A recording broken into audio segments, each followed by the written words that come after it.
I do remember having that moment of just feeling like I wasn't going to make it.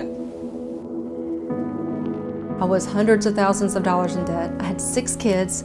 I had 0 money in the bank. I had just gotten my real estate license. I was a stay-at-home mom. Just the shame of being judged, knowing that you couldn't do anything about it but weather the storm. I tell people that in 10 seconds, your life can change. And you have to decide what you're going to do with that. And I just decided at that moment, I said, you know what, this is not going to define me. It's not going to define my children. I knew from a young age that I was different. So my mother developed a prescription issue with medications.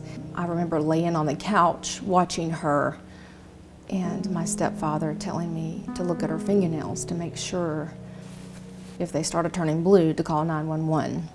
My very best friend from high school, I just remember going to her house not knowing where I was going to live. That fear of not knowing where you're going to be, being on the verge of homelessness, it was pretty traumatic for me. Throughout college, I was very, very happy. I worked 2 jobs. I met my husband of almost 20 years.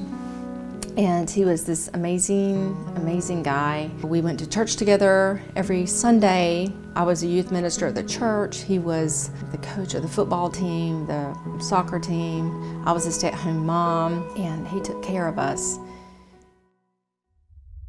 I get a phone call the middle of the night. My husband was out of town on a business trip. Venus, you don't know me, but my name is Jamie. And I am a prostitute, calling to tell me that she had been blackmailing my husband. She had taken everything that we had and that he had been cheating on me for years with multiple women. We've taken everything out of every account you have. All of your credit cards are charged to the max. So I'll never forget flying down to Mississippi and sitting in a room with him as he confessed to everything he had done. And he told me that he had been cheating with prostitutes for 7 years. He had pretty much blown every dime. We had outstanding tax liens, and he was sentenced to 45 years. We had nothing. We had nothing. So I sat all of my children down, and I said, okay, so the first thing we're gonna do as a family, we are never going to talk bad about your dad. We are going to pick ourselves up, and I am going to take care of you.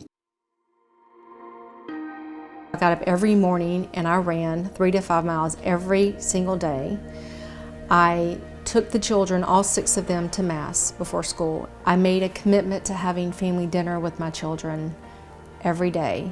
And we would sit around the table, we would go through our good thing and our not so good thing. We're going to show everybody in this community that with God, determination, and hard work, that you can overcome anything.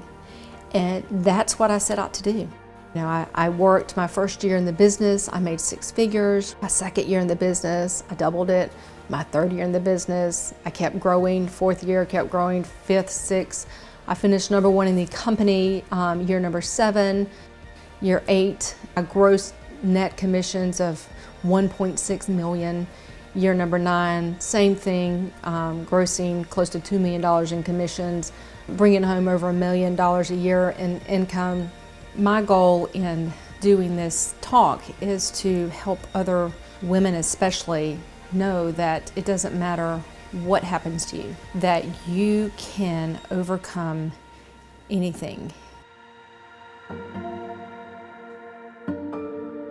If you liked the video that you just watched and you want to see more like it, then make sure you subscribe to the Prospecting Today YouTube channel.